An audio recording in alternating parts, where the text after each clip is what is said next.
What's good, y'all? We back with another video, and as you can see, we back at the parking garage during sunset.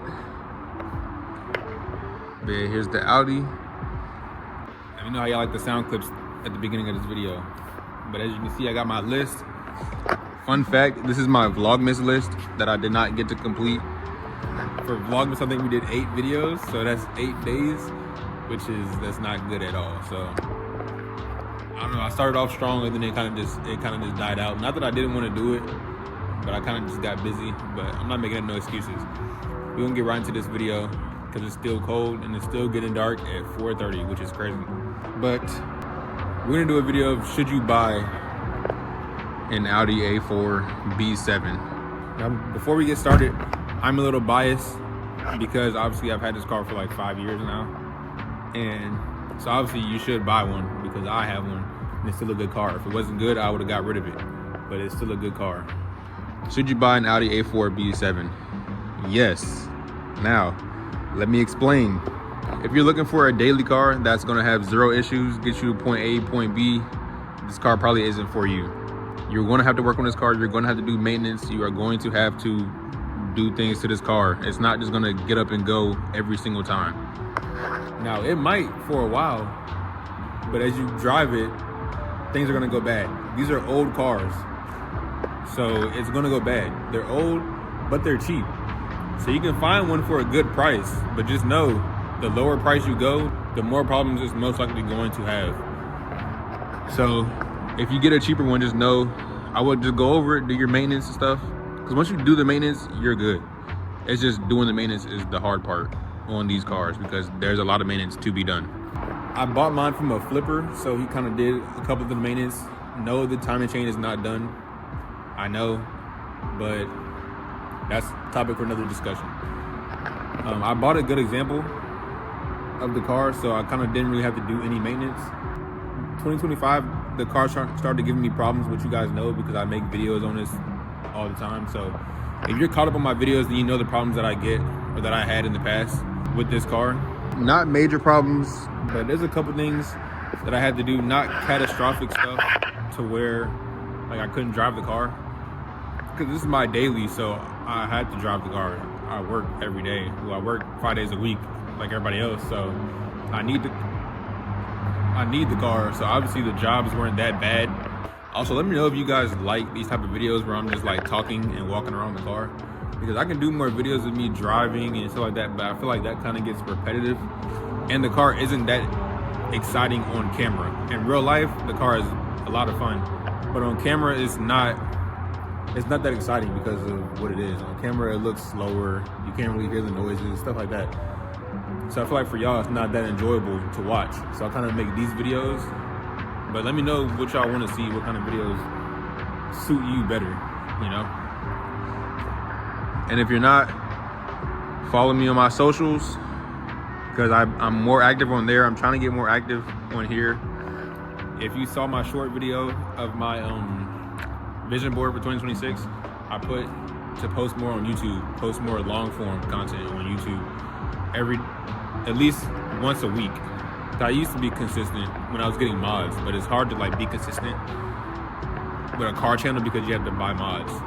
But I have something coming for the rear end. I actually have 2 things to the rear end I gotta do. So that should be upcoming videos. But yeah, another reason why you should get this car is because it's all-wheel drive. It has Quattro. Quattro is the best all-wheel drive system, hands down. Go argue with a wall. And on this old car, it's plenty because the car is not fast. So I mean, you're not really going to spin out. You're not going to lose control of the car unless you like your tires are bald and you hit a wet spot or something like that. But these cars aren't fast, so they're actually good first cars for like teenagers. 4-cylinder turbo car. So if they want to mod the car, they can. But if they're not into that, they can just get a regular automatic 2.0T. That's it. From factory, the cars sit pretty high. I have mine lowered on Raceland coilovers, so mine is kind of low. But you don't have to mod the car. You can keep the car completely stock and just drive it like that. They can go up to about 300,000 miles for real. So for a first car, these are good first cars. This is my first car, so I can attest to that. You're not gonna be in the shop a whole lot, like how everybody says with Audis, and they're always in the shop and the cost is expensive and all that. That's not true. It's not true. The cost is gonna vary between you know, where you're at, the shop you go to, what the problem is, stuff like that. As long as your motor doesn't go bad and you need a new motor, you know, that's obviously gonna cost you because you gotta buy a new motor or the timing chain. But like this little stuff, it's not gonna cost that much, even so that you can do it at home, because I've done it. If I can work on this car and do maintenance, so can you. Next is because it's a sedan. You got back seats and then you have a big trunk. I've put the seats down and fit a 65-inch TV back here with the trunk closed, fully closed, 65-inch TV. Keep in mind how small these cars are. You can just look at the parking spot, how small these cars are. I'll give you this. A 350Z is bigger than this car. I'll give you that to you. That's a big car, but that's literally a two-seater. And it's bigger than this car. So keep that in mind. G35 is bigger than this car. Next reason why you should buy this car is because of what you can do to the car, the platform. These cars don't need much to look good. I feel like mine looks good right now. It just needs like a spoiler or something like that. But mine looks good how it is right now, and it does not cost that much money to, you know, get it to this point. They're not gonna be the fastest on the street, but they will be fun, and they will be enough for the street, if you get what I'm saying. It's not gonna be the fastest, but it'll be enough. My car is enough. I can have fun on the street and not worry about, you know, going too fast over the speed limit or anything like that. I can weave in and out of traffic, get up to speed, cut traffic, whatever I need to do, fine. Like, another thing is the gas mileage. Now, as you can see at the beginning of the video, I had a check engine light. That's affecting my gas mileage a little bit, I noticed.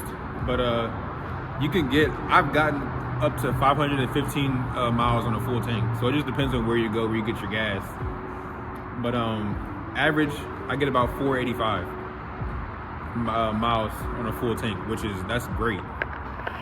My commute is about 30 minutes to work and straight highway, and it'll last me about 2 weeks. Every time I get paid, I fill up. And I'm never on completely E unless I'm like doing extra trips, going places, you know, visiting family, stuff like that. If I'm just going strictly to work, this will last me 2 weeks, and I'll probably be on a quarter tank at the end. So that just kind of shows you how good the gas mileage is. The last reason is the tunability. Like I said earlier, these cars are not going to be the quickest, not going to be the fastest on the street, but they will be enough. You can tune these cars. So stock, they come with a KO3. You can put a KO4 turbo in there and literally stage 3 tune, and that'll be more than enough for what you need.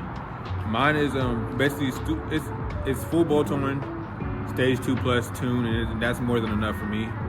But you might want more, so you can go stage 3 big turbo or KO4 turbo. This year I was saying that I was gonna go big turbo, but I have other builds in mind. I want to get a motorcycle. I want to build my E30, so big turbo for this car is kind of not in the works right now. This car is fine how it is, so I kind of just want to leave it how it is. You can definitely tune these cars and make them look good, make them sound good, and all that very easily, very easily. Like you see, mine doesn't have a lot done to it. Literally, front lip, grille, headlights, and then wheels and coilovers. That's it. That's very minimal to do. And that's really all you need. For me, now I'm just adding that extra little step to get it to where I want it to be cosmetically. So like spoiler, diffuser, side skirts, tint, you know, stuff like that, to make it to where I want it to be. And it'll just sit like that for a while. Maybe color changes, stuff like that. Let's see if the wife will want to get out the car and so I can get some sound clips.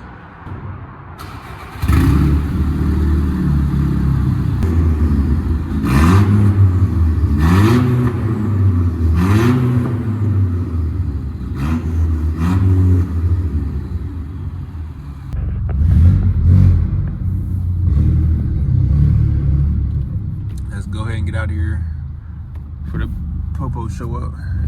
I can't go to jail again.